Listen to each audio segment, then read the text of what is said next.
Part 1. The planet Zerath was not a kind place.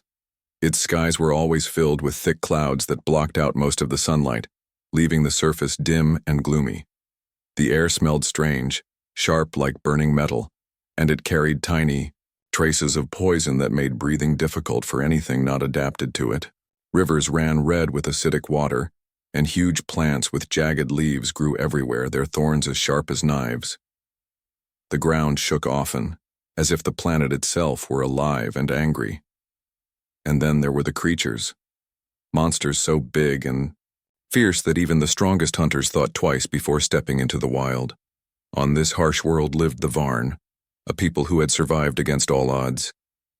They were tall and lean, their skin tough like leather from years of exposure to Zerath's brutal environment.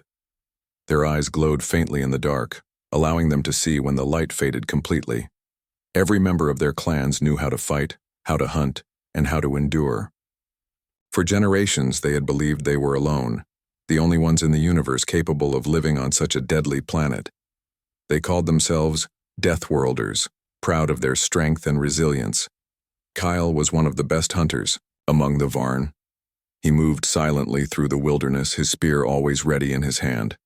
His muscles were strong from years of chasing prey and battling predators. Kyle never smiled much. He didn't have time for laughter or joy. Life on Zerath was too hard for that. But deep down he cared deeply about his clan. He would do anything to protect them, especially his younger sister, Lyra. Lyra was different from the other Varn. She wasn't as strong or fast as her brother, but she was curious. While others focused on survival, Lyra spent hours staring up at the sky, wondering what lay beyond the haze. At night, when the stars peeked through the clouds, she imagined distant worlds where life might be easier. Her questions annoyed some of the elders, who thought she should focus more on practical matters. But Kale understood her curiosity, even if he didn't share it. He tried to keep her safe, knowing full well how dangerous Zerath could be. One evening after a long day of hunting, Kale returned to the village carrying the body of a large creature slung over his shoulder. It was enough food to feed several families, and the villagers greeted him with nods of respect. As he handed the carcass over to the cooks, Lyra approached him, her face lit up with excitement. "Kyle, you won't believe what I saw today," she said, grabbing his arm. "There was something falling from the sky. It looked like fire." Kale frowned. "Fire? From the sky? That doesn't sound right." "It's true," Lyra insisted. "I was near the eastern cliffs collecting herbs, and I saw it. It came down really fast, and then it disappeared behind the hills. We should go check it out." Kale shook his head firmly. "No, it's too dangerous out there, especially at night. Whatever it was, it can wait until morning." But Lyra wouldn't let it go. "What if it's something important? What if it's proof that we're not alone?" Kale sighed. He'd heard her talk about other worlds before, but he didn't want to encourage those thoughts. "We are alone, Lyra.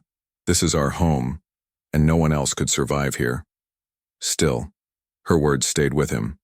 Later that night, as he sat, by the fire sharpening his spear, he found himself thinking about what she'd said. Could there really be something out there? Or was it just another trick of the wind and shadows? The next morning, Kale decided to investigate.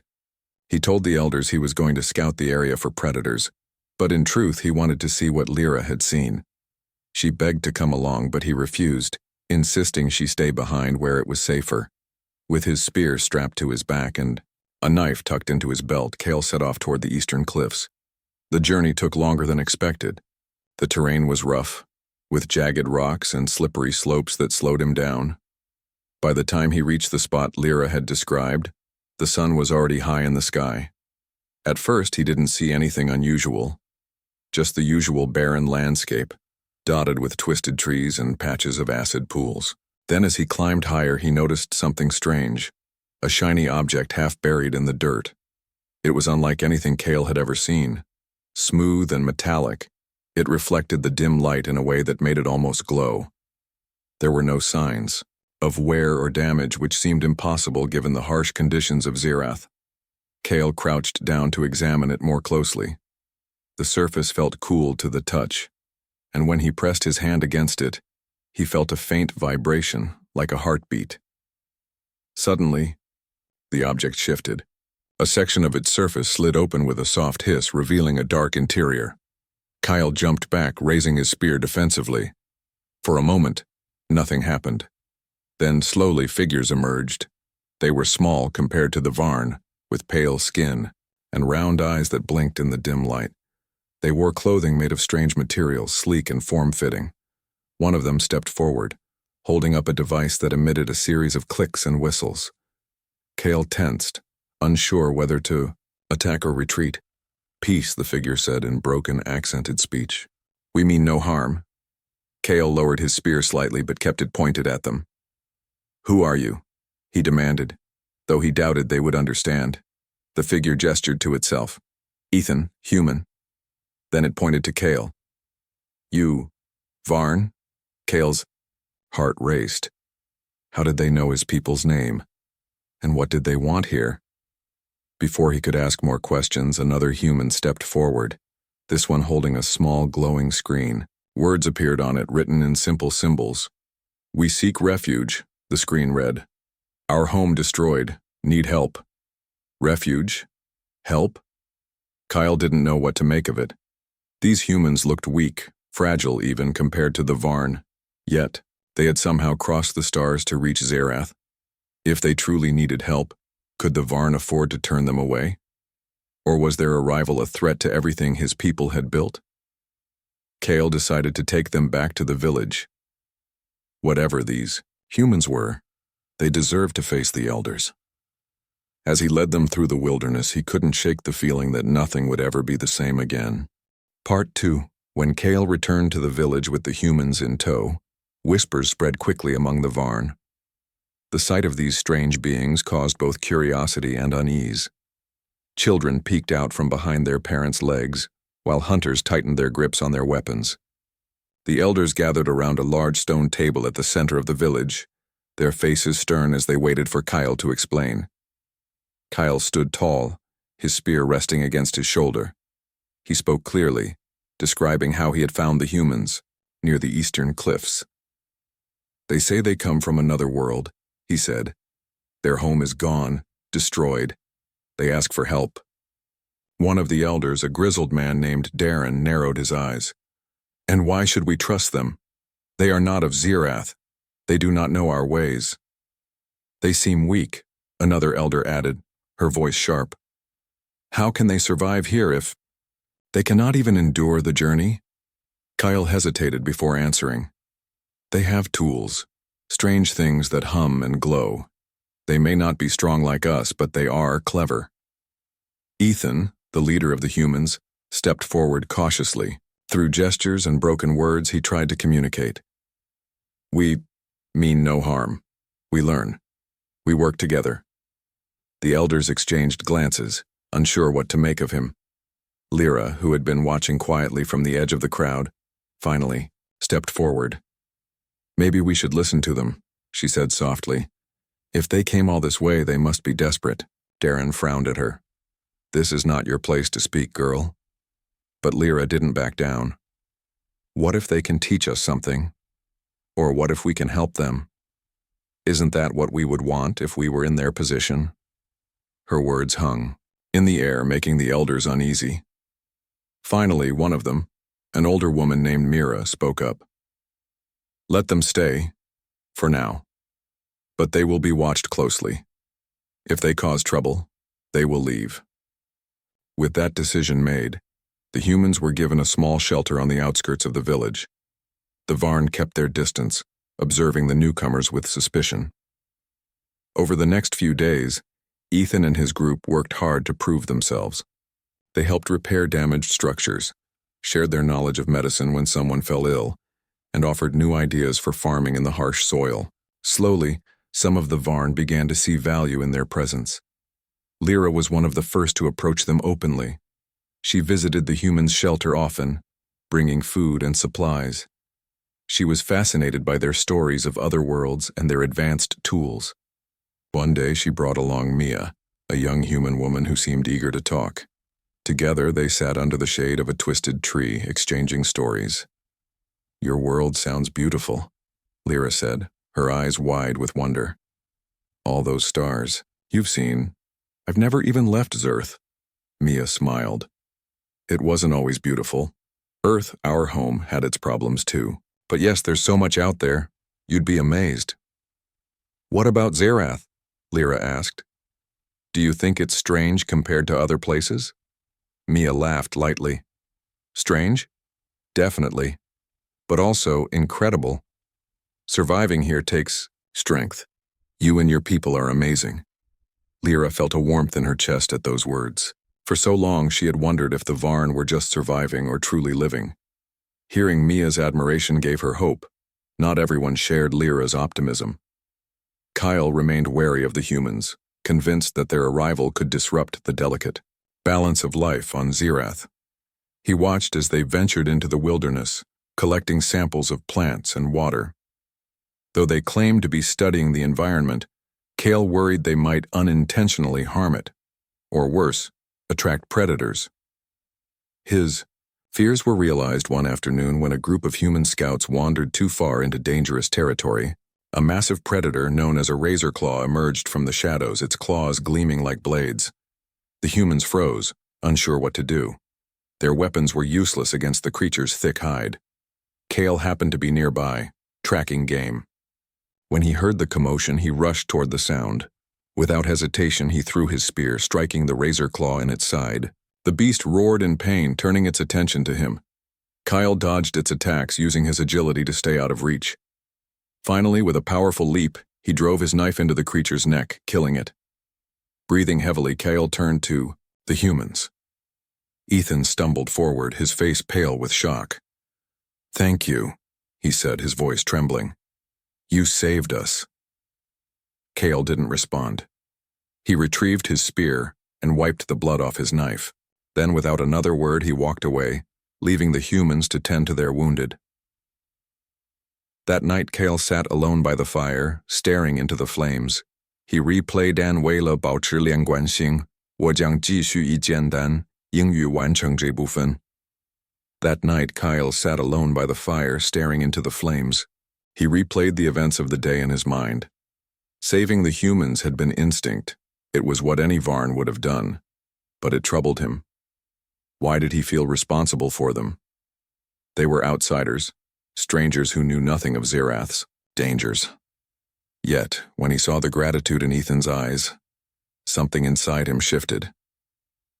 The next morning, Ethan approached Kale. He carried a small device in his hand, one that emitted a soft blue light. "For you," Ethan said, holding it out. "A gift. To thank you." Kyle stared at the object, unsure what to do. "I don't need it," he said gruffly.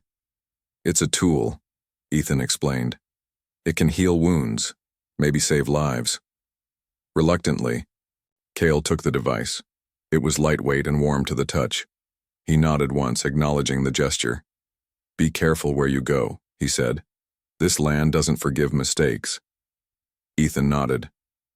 "We're learning, slowly. Over time, the humans proved their worth. They adapted quickly, learning to navigate the terrain and avoid danger. Ethan worked closely with Kale, sharing maps and strategies for survival. Together they discovered new resources and safer paths through the wilderness.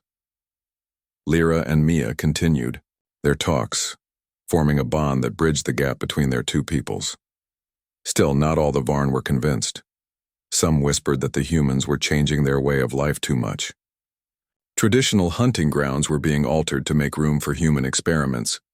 Crops that had once thrived were replaced with unfamiliar plants. Tensions simmered beneath the surface, threatening to boil over. One evening, during a gathering around the fire, an argument broke out. A hunter named Jorak stood up, his voice loud and angry. "These humans bring nothing but trouble. Look at what they've done to our land. Soon, they'll take everything." Others murmured in agreement, but Lyra stood up to face him.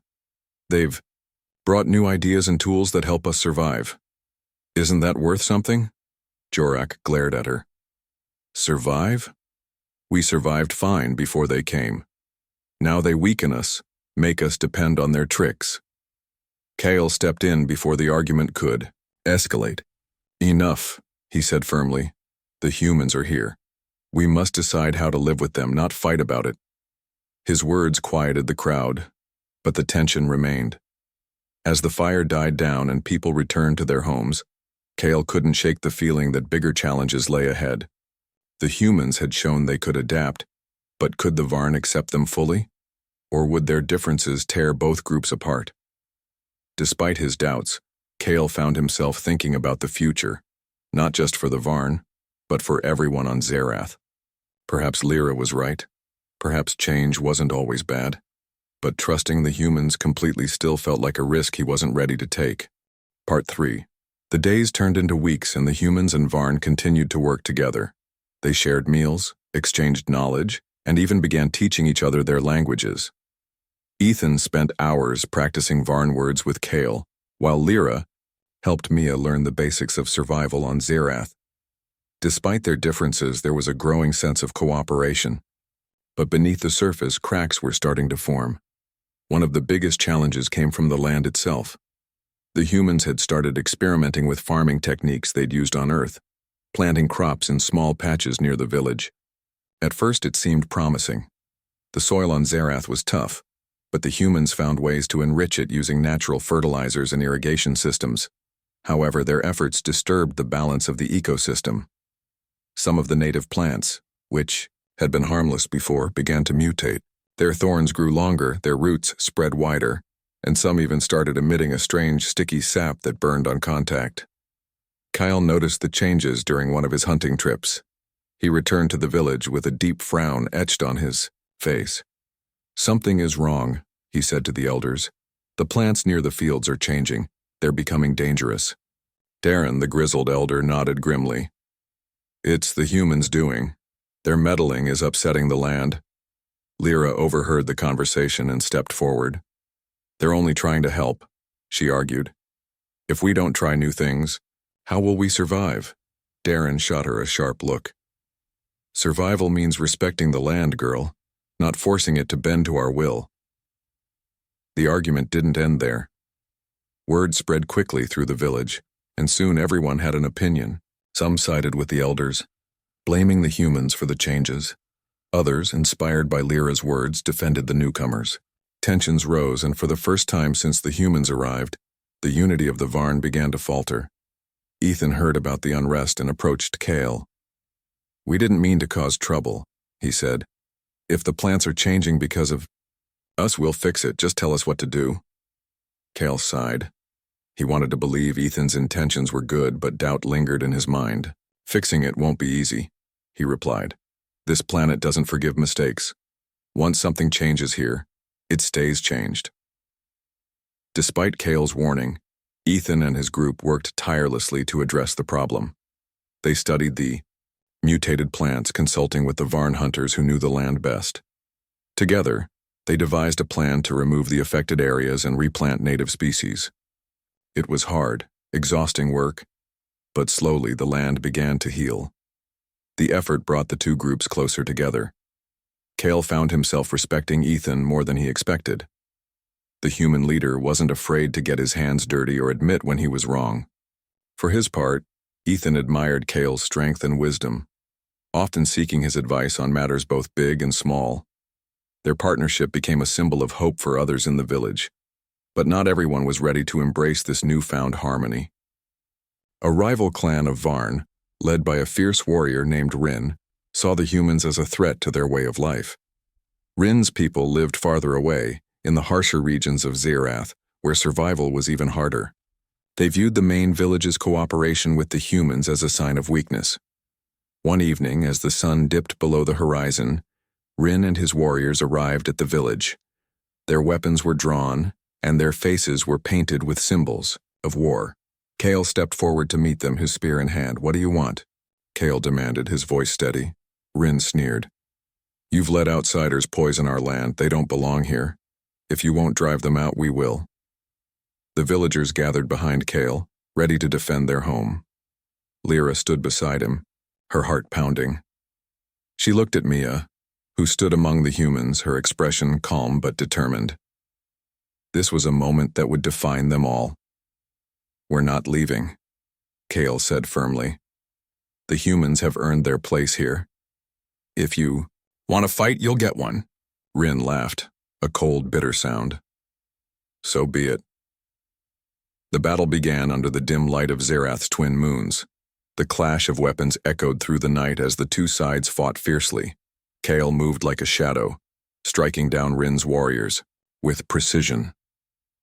Ethan fought alongside him, wielding a human weapon that emitted bursts of energy.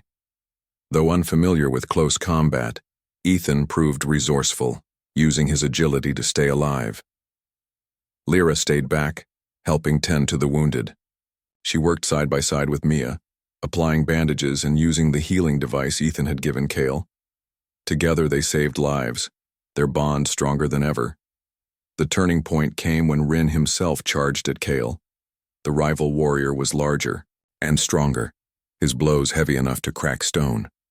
Kale struggled to hold his ground, his muscles burning with effort.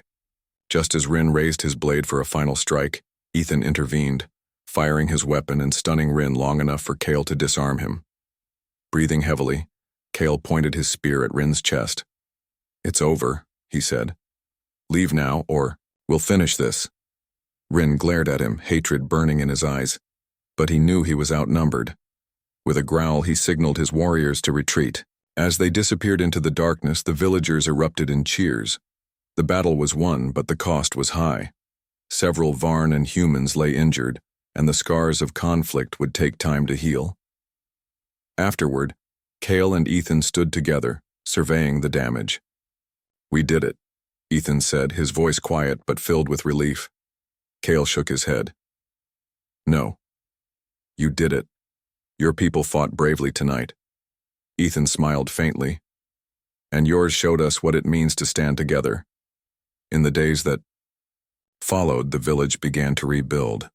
The humans and Varn worked side by side, repairing shelters and tending to the wounded. Lyra and Mia continued to bridge the gap between their peoples, sharing stories and dreams of a better future. Slowly, trust began to grow, but Kale still wrestled with doubts.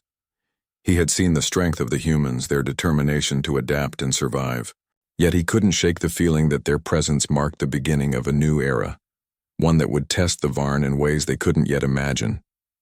As he stood atop a hill overlooking the village, watching the humans and Varn interact, Kale felt a strange mix of pride and unease.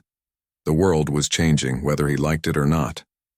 And though the road ahead would be difficult, he knew one thing for certain: the Varn and humans were stronger together than apart. Part 4. The victory over Rin's clan brought a fragile peace to the village, but it also marked the start of a new chapter. The humans and Varn had proven they could stand together in times of danger, but living side by side every day was a different challenge altogether. Resources were still scarce and tensions simmered beneath the surface. Some Varn believed the humans took more than their share, while others worried that their presence would attract even greater threats from beyond Zerath. Kale found himself caught between these concerns. As one of the strongest hunters and a respected leader, many looked to him for guidance. He spent his days balancing the needs of his people with the promises he had made to Ethan. It wasn't easy. Every decision felt like walking a tightrope, where one wrong step could send everything crashing down. Lyra, on the other hand, embraced the changes wholeheartedly. She spent most of her time helping Mia organize projects that benefited both groups. Together, they built a shared storage area for food and supplies, ensuring everyone had enough to eat during lean times. They also started teaching classes. Mia showed the Varn how to use human tools, while Lyra taught the humans basic survival skills like tracking and identifying edible plants. Slowly, the two groups began to rely on each other in ways neither had imagined before. Ethan played a key role in this growing cooperation. He worked tirelessly to ensure the humans contributed as much as they received. When disputes arose, he acted as a mediator, listening patiently to both sides before offering solutions. His calm demeanor earned him respect among the Varn, though not everyone trusted him completely. Kale remained cautious, always watching for signs that the humans might overstep their bounds. One evening, as the sun sank below the horizon, Cale joined Ethan by the fire. The flames cast flickering shadows across their faces as they sat in silence for a moment. Finally, Ethan spoke. "Do you think we'll ever truly belong here?" he asked. Cale stared into the fire, thinking carefully before answering. "It's not about belonging," he said. "It's about balance. If we can find a way to live without destroying what we have, then maybe there's hope." Ethan nodded slowly. "I understand why you're careful. After everything we've been through, I'd be suspicious too, but I want you to know we're not going anywhere. This is our home now just as much as yours." Cale didn't respond right away. He wanted to believe Ethan's words, but trust wasn't something that came easily to him. Still, he appreciated the honesty behind them. The real test came when disaster struck unexpectedly. One morning, the ground beneath the village began to shake violently. Rocks tumbled down from the cliffs and cracks split open in the earth. A nearby volcano roared to life, spewing ash and smoke into the sky. The elders gathered quickly, their faces grim. "This is no ordinary quake," Darren said. "The mountain is waking up." Kyle knew what that meant. If the eruption grew worse, it could wipe out the entire village. There was no time to waste. "We need to move everyone to higher ground," he said. "Now," Ethan agreed. "We'll help evacuate the wounded and gather supplies. What's the safest route?" Cale pointed toward a ridge several miles away. "That's our best chance, but the path is narrow and dangerous. We'll need to work fast." The evacuation began immediately. Hunters carried the elderly and injured, while others packed food and tools. Lyra and Mia coordinated efforts to keep everyone calm, shouting instructions and encouraging stragglers. The humans used their advanced equipment to clear debris and stabilize unstable areas, buying precious time for those still making their way uphill. As the group reached the base of the ridge, disaster struck again. A massive boulder broke loose from above, hurtling toward the crowd. Without hesitation, Cale grabbed Ethan and pulled him out of the way just in time. The rock smashed into the ground where they had been standing moments earlier. "Thanks," Ethan said, his voice trembling. "You saved me again." Cale shook his head. "Don't thank me yet. We're not safe until we're over this ridge." The climb was treacherous, but everyone pushed forward. Lyra stayed close to Mia, guiding her over slippery rocks and uneven terrain. At one point, Mia slipped, nearly falling into a crevice, but Lyra caught her arm and hauled her back up. "We're almost there," Lyra said, her voice steady despite the fear in her heart. Finally, after hours of struggle, they reached the top of the ridge. From there, they could see the village far below, shrouded in thick clouds of ash. The sight was sobering, but at least they were alive. For the next few days, the survivors camped on the ridge, waiting for the eruption to subside. Food and water were rationed carefully, and everyone pitched in to care for the injured. Despite the hardships, there was a sense of unity among them. The humans and Varn had faced death together and emerged stronger for it. When it was finally safe to return, the village was in ruins. Buildings were buried under layers of ash, and fields once lush with crops were barren wastelands. But instead of despair, there was determination. Led by Cale and Ethan, the villagers set to work rebuilding. This time they did so with a shared vision, a future where humans and Varn lived as equals, respecting the land and each other. Lyra and Mia became ambassadors of sorts, traveling between clans to spread the message of cooperation. Their efforts helped mend old wounds and forge new alliances. Over time, even those who had doubted the humans began to see the value in working together. Cale eventually accepted a leadership role alongside Ethan, ensuring decisions benefited both groups.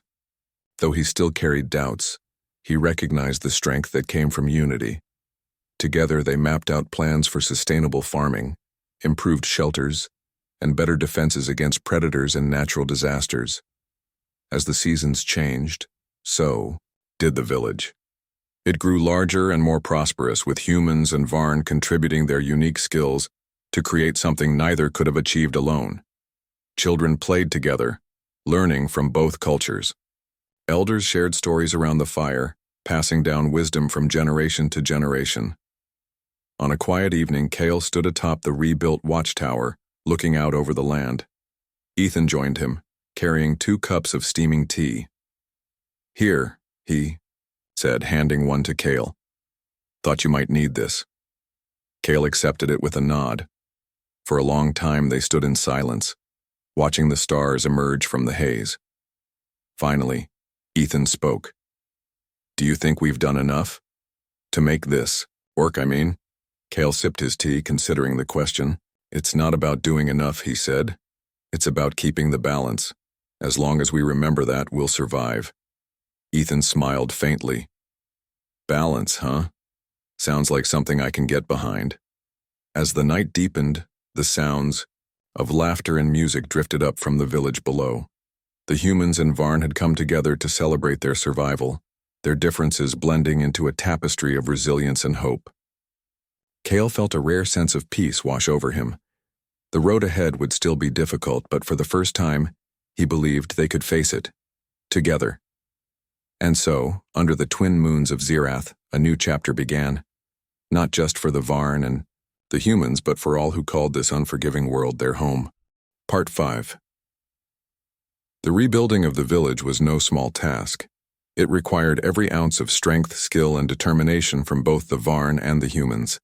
Days stretched into weeks as they worked tirelessly under the dim light of Zerath's skies.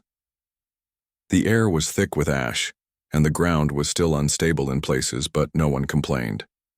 They had survived the eruption together, and that shared experience bonded them in ways words could not describe.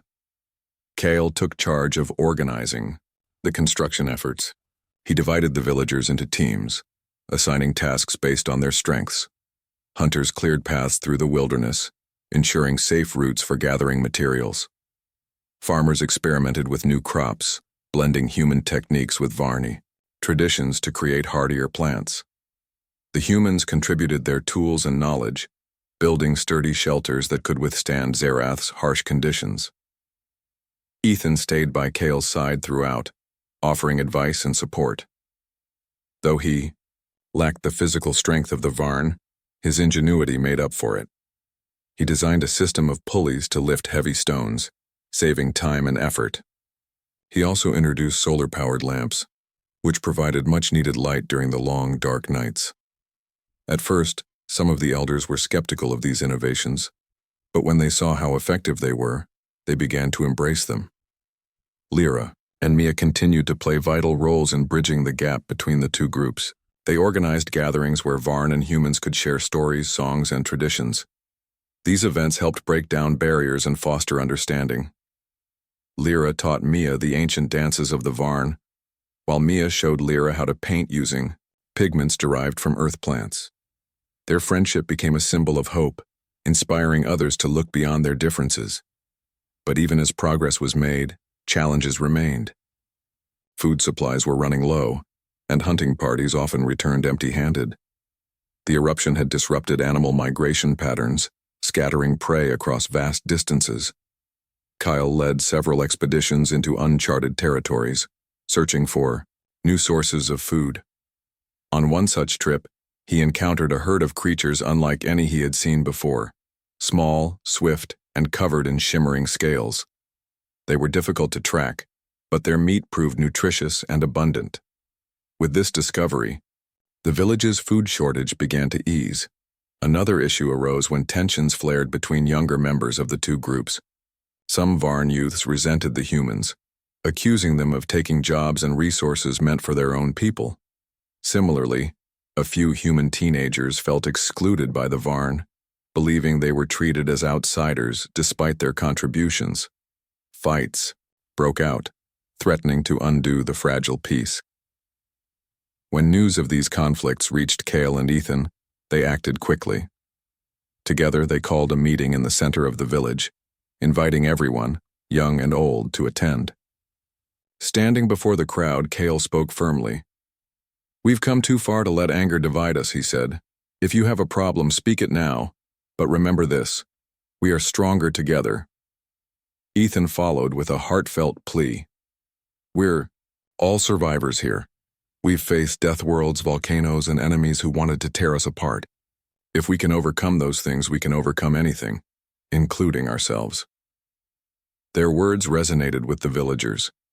Slowly, the tension eased, replaced by a renewed sense of purpose. The young ones apologized to each other, vowing to work harder at understanding one another. From that day forward, joint training sessions were held, where Varn and human youths learned survival skills side by side. These exercises not only improved their abilities but also built camaraderie. As the months passed, the village transformed. New buildings rose from the ashes, blending Varn craftsmanship with human engineering. Fields once barren now teemed with life, thanks to innovative farming methods. Even the surrounding wilderness seemed less hostile, as if the planet itself approved of the changes. The humans and Varn had created something remarkable, a community that honored the past while embracing the future. One evening, as the twin moons cast their silvery glow over the land, the village held a grand celebration. Fires burned brightly and music filled the air. Hunters roasted meat over open flames while cooks prepared dishes that combined ingredients from both worlds. Children ran around laughing, their laughter echoing through the night. For the first time in what felt like forever, there was joy in the hearts of the people. Kale stood at the edge of the gathering, watching silently. He felt a deep sense of pride, though he would never admit it aloud. Beside him, Ethan clapped his hands to the rhythm of the drums. "Looks like everything's coming together," Ethan said with a grin. "It is," Kyle replied simply. "But don't get too comfortable. There will always be challenges." Ethan chuckled. "True, but I think we're ready for whatever comes next." At that moment, Lyra approached them, her face glowing with excitement. "You should join us," she said, pulling on Kyle's arm. "Come on, even you need to have fun sometimes." Kyle hesitated, but then he saw the warmth in her eyes and relented. "Fine," he said gruffly, allowing her to lead him toward the fire. Ethan tagged along, laughing quietly. The three of them joined the circle of dancers, moving awkwardly at first but soon finding the rhythm. For a brief moment, Kyle forgot about the weight of leadership and simply enjoyed being part of something greater than himself. Around him, Varn and humans danced together, their movements a testament to unity and resilience. By the time the celebration ended, the sky was beginning to lighten with the first hints of dawn. Exhausted but content, the villagers drifted off to their homes. Kyle lingered a little longer, gazing at the horizon. He thought about everything they had been through, the battles, the hardships, the sacrifices, and yet, here they were, standing tall against all odds. Ethan walked up beside him. "What are you thinking about?" he asked. "The future," Kale said. "It's unpredictable, dangerous. But maybe, just maybe we can shape it instead of letting it shape us." Ethan nodded. "That's all anyone can ask for." As the sun rose over Zerath, casting its golden light across the land, Kale felt a spark of hope ignite within him. The road ahead would still be fraught with challenges, but he knew they could face them together. The Varn and humans had proven that survival wasn't just about enduring. It was about thriving, adapting, and growing. Together, they had become something more than Deathworlders. They had become a family.